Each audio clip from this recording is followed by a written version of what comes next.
a punk, I guess is the word I'll use for this show. And he could have really hurt Norman with what he did. And 1 game suspension, I think, is justified. But I also don't. I do think the Panthers have a little bit of. And Norman got fined, by the way, and I think that he got what he deserved. But I think the Panthers as a team made an environment that Beckham did feel a little bit threatened. And I don't know.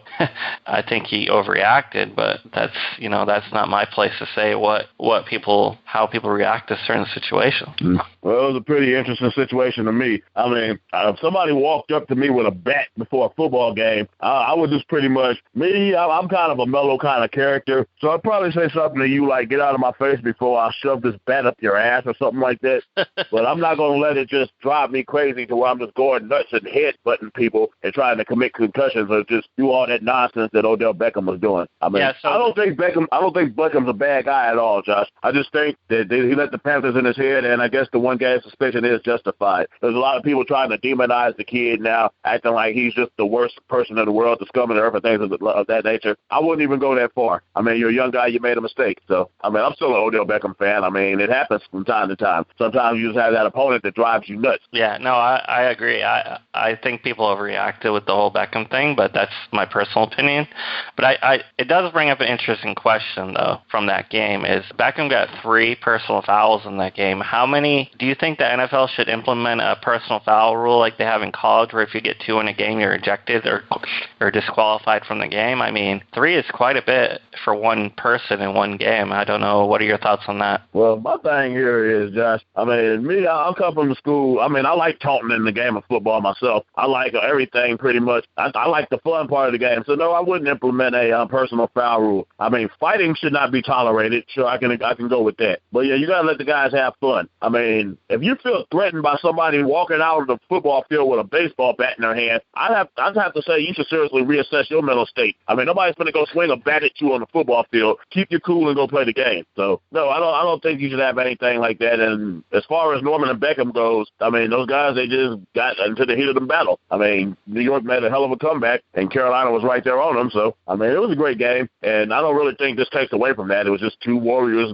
being warriors, in my opinion. Yeah, I don't know how much I would agree with you on the fact that I don't think they were having fun out there with each other. Actually, I think they were not having fun at all, and which is why it escalated like it did. But yeah, generally speaking, I would think if you're playing in the NFL, you enjoy it, and I don't think Beckham was enjoying it during this particular game.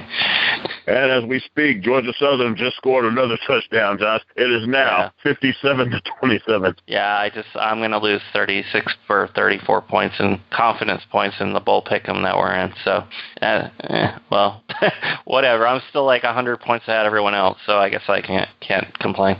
Good deal. It all shakes out in the end here. We'll get our FanDuel guy, Matt Dulcan, on here shortly. But right about now, I guess it's time for us to get into a couple of recaps here before we do that here. And I guess we can get it started in St. Louis here, where many people thought the Rams were playing their final game as the St. Louis Rams, and they finally found an offense. Todd Gurley got into the end zone. Case Keenum threw a couple of touchdown passes. And Jameis Winston, he tried to bring the Buccaneers back from the 28-3 deficit, hitting Mike Evans for a touchdown and also Severian Jenkins. So that was a pretty fun game. Tampa Bay, though, they come up short 31-23, and they, along with the Rams, are eliminated from the playoff race. So what do you take from this game, Josh? Do you think that the Rams will be back in St. Louis next year? And are you pleased with how Jameis Winston has progressed through the season? Okay, so first question, will the Rams be back in St. Louis?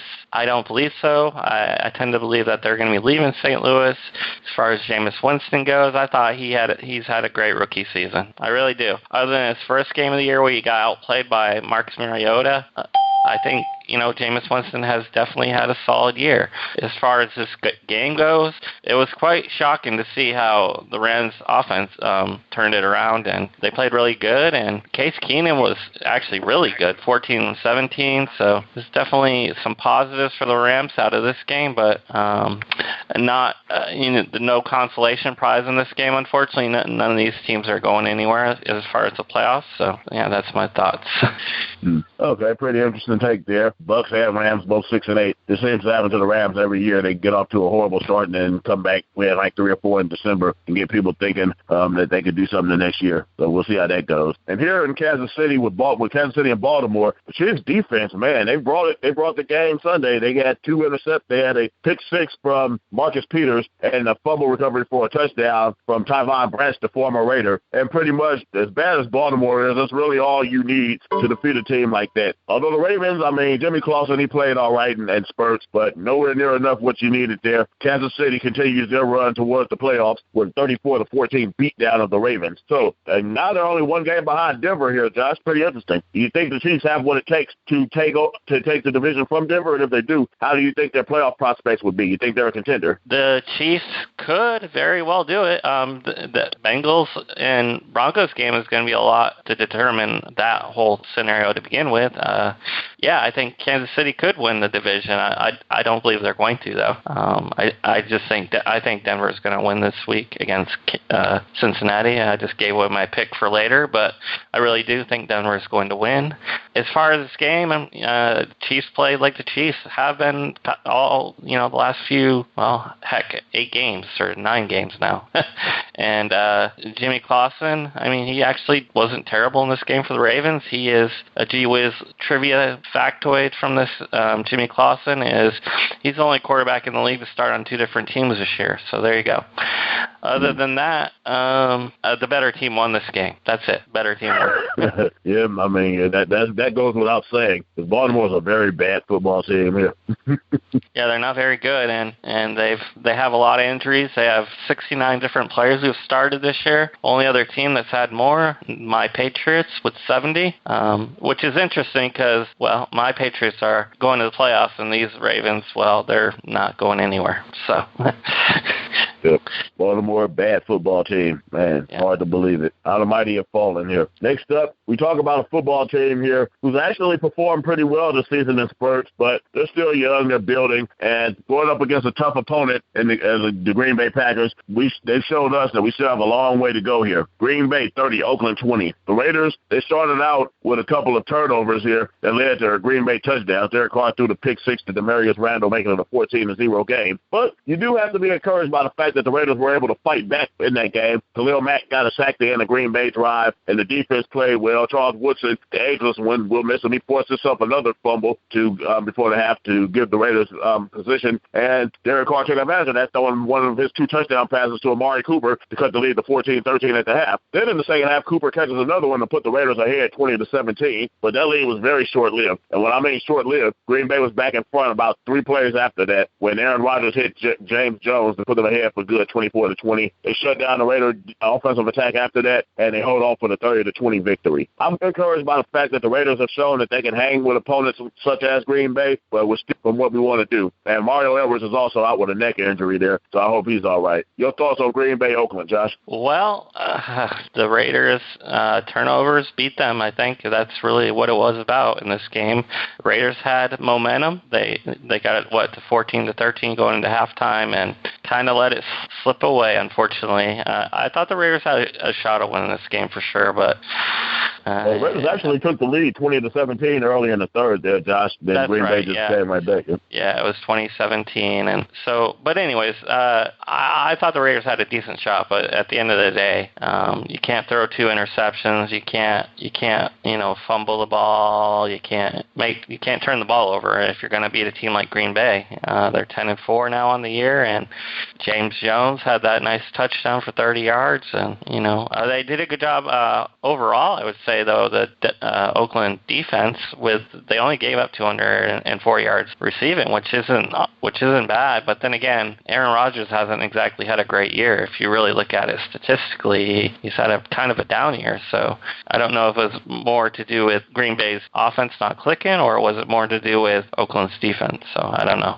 Well, Oakland's defense was put in some very bad situations in that football game, so it's kind of hard to say there. I mean, Green Bay, your first drive, you only have to go 14 15 yards to go ahead to put the ball into the end zone. Then the second touchdown is pretty much a pick six. But in the second half, though, Aaron Rodgers did start to find himself and pick the Raider defense apart. We did start to have a few injuries back there in the secondary. I mean, we had a guy back there named Kevin McDonald that was just terrible. The guy wouldn't turn his head. It was like watching DJ Hayden again. So Aaron Rodgers, like me covering somebody. Yeah, well, I do think you'd be able to turn your head, though, Josh. But the bright spot in our secondary, David Amerson, he did get himself an interception also Sunday. Yeah, well, we'll talk about this later. Actually, let's move on to the next game, or we can get Matt on here. Well, I think it's about time to get Matt on here. We usually split the previews, and it's Matt time here. And Matt, he's made us all quite a bit of money here since he's been a part of our team here on the NGSC West Recess. And me, I'm just in the way here. I'm not the guy you want to talk to about making money, so I'm going to go ahead and stand back here and let Matt do his thing here. So without further ado, my main man, Matt Dulcan. How you doing tonight, Matt? I'm doing great. What's up, fellas? How are y'all tonight?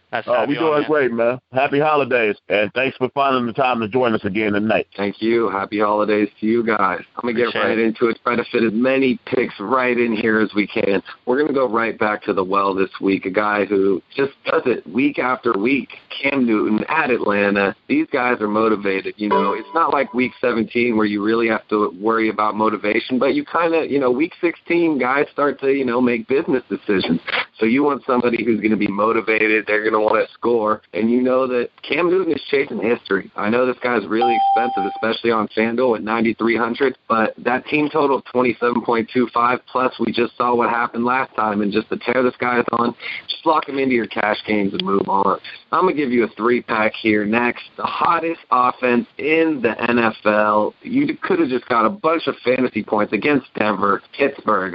Here's the three-pack. D'Angelo Williams, Antonio Brown, Ben Roethlisberger. You're going to want one of these guys in every single one of your lineups. They have the highest team total of the week at 28.75. And Vegas knows, we know how weak the secondary is there. And these guys are just getting insane usage. And D'Angelo Williams there at 7,400 on FanDuel, 6,500 on DraftKings. Just in the offense he's in, it's just, I don't know how their algorithms still have him that low, but we need to take advantage of it. Definitely a value there. Next, let's get some Raiders love from our boy Jerome. We got some Michael Crabtree facing San Diego, 6,500 on FanDuel, 5,700 on DraftKings. A nice team total there again, 26. I think this is, an undercover shootout. I mean, I don't remember the exact score last time, but I think both teams scored near 30 points. I definitely take the over on this one. It looks like Jason Verrett and Amari Cooper are going to be on the same side of the field, at least 60% of the snaps. And, Jason Verrett might follow him around a little bit. So I think Crabtree's going to pick up a few extra targets. And, he always has that upside because the red zone usage. I mean, the home hitter guy, that's Amari Cooper. But when they're in these, short yardage in the red zone, 5-10 yards, they're giving it to Crabtree. That's the guy who's going to get those short touchdowns. Next, we got a revenge game. Deshaun Jackson at Philadelphia. Hopefully he can do a little bit more than LaShawn McCoy did for us. 6,800 on FanDuel, 5,000 on DraftKings. You got to love the revenge.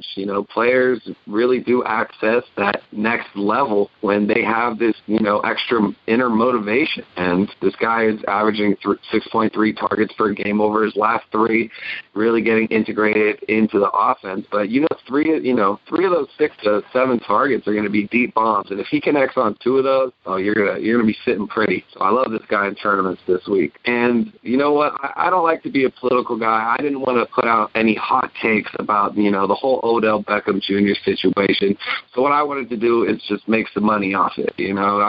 Let's get past the fluff. Let's make some money. So we got Ruben Randall for you at Minnesota, 5,700 on FanDuel, 3,500 on DraftKings. That minimum price on DraftKings, he's a pretty much lock in your cash games. With him out, with OBJ out, I don't see any way Ruben Randall gets less than 10 targets, and I think he could get a lot more, maybe even throw a little Will Tye in there, but I love Ruben Randall. There's just so much offensive production, and it has to go somewhere, and I think Ruben Randall is the vessel this week.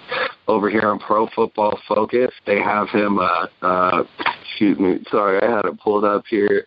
They have him kicking off with Xavier Rote, and he's the weakest corner, even though he's the number one corner, according to the defensive coordinator. He's the weakest of the group there. So, I think this is someone that's going to go off in a great situation, and, I love him this week. Good point there. I'm glad that you think that Crabtree could actually be a big-time player tomorrow night there, Matt. I'm definitely going to throw him in a couple of FanDuel teams if they have something going on for like Christmas Eve or they have like a league where they have all the games there. So I'm really looking forward to that there. And my question to you is, you got San Francisco and Detroit here. I know it's a snoozer on paper, but do you think your 49ers have anything offensively to actually put on a FanDuel team or a DraftKings team this week? I mean, we've seen the usage of Sean Drone. He's the obvious